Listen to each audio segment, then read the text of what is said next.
I'm Sean. I'm Rhonda. And we're excited to be with you today to talk about some responses that we have when we have conflict in our relationship and how we can improve those. So we're going to look at some that might be some that cause consistently negative results. Maybe you can examine your relationship and see if any of these might be present for you. You know, if we just change the way that we are responding to our spouse when an issue is brought up, sometimes we can keep it from going south just by the way we react or respond to that. One thing that couples can do that has a negative impact is go on the warpath. Basically, we have an attitude of, I'm not going to take this anymore, and I have the idea of taking it out on my enemies. Yeah. Anybody that comes across as attacking me, I have more of a vengeance or vindictive feeling. Yeah, a lot of times that's because we feel attacked. And sometimes the spouse presenting the issue can come across in a more accusing way that make us become defensive. But we need to watch our response to not become defensive in response to something our spouse has presented. Because sometimes it's not the speaker, it's the listener. It's our perspective. That's right. We are taking it as an attack. That's right. When it's not intended to be. And instead of believing the goodwill of our spouse, we instead believe our spouse knew what they were doing and intended to come across in a way that I would interpret as negative. And isn't that believing in the goodwill or good intention of your spouse? If I believe that Rhonda is well-intentioned by what she's saying to me, and that she's saying and presenting something because she loves me and because she wants to deepen our relationship, I'm going to look at that very differently than if I think this person is out to get me. She's trying to attack me. And so let's say the spouse shares his or her heart. This is the speaker. Well, the listener, and you can check out our other videos. We go into all of this in a lot of detail about how the speaker should behave. But let's say that the listener, instead of listening, feels attacked. Now they're defensive.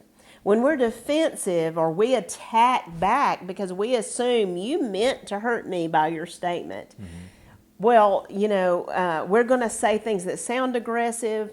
We aren't hearing. We no longer are the listener. We've pushed the speaker aside, and now we've taken the role as speaker, and we're attacking. But imagine the other person may have never meant to say anything blaming or accusing, but what if you just took it that way, and now you're unfairly being aggressive towards your spouse, who in the most cases was simply bearing their soul. They may not have done it well, or you may not have heard it well, and they certainly didn't deserve to be attacked. So how does that look when, let's say, for example, a wife presents an issue to her husband? She says, I want you to see my heart. I want you to see how this action or this behavior affected me. And then if the husband takes it like, well, all you're out to do is to attack me, then he comes back trying to justify himself. Then he's presenting himself. She just presented herself and says, hey, would you look at this? Would you come over here?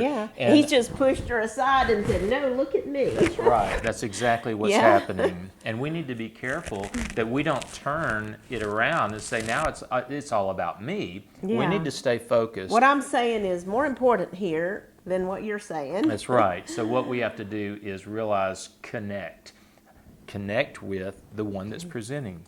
And try really hard to not hear everything is about you. Because everything is not about you. Sometimes your spouse needs you to know that something you do or don't do needs an adjustment. Is that okay? For your spouse to share with you something that could take the relationship a little deeper, a little farther toward marital intimacy? Are you able to hear something like that without feeling like your spouse is pointing the finger and saying, you're so bad, look at how you don't measure up? Sometimes we need to set those feelings aside and see, you know what, it's not about grading myself. It's about hearing my spouse needs something from me. Instead of interpreting that my spouse graded me and I'm a failure, we have to understand our relationship is capable of becoming better. no matter how good your Yeah. marriage is, it can be better. It's like we say a lot of times, do we ever look at our relationship with the Lord, say He showed us something to do, we did that, He shows us something else to grow into, doesn't He? But do we look at the Lord and say, when will you ever be satisfied? You're always showing me something else, and I just did the last thing you asked. You know, I think we should always be looking to improve in every area of our lives, and that includes our marriage. Definitely.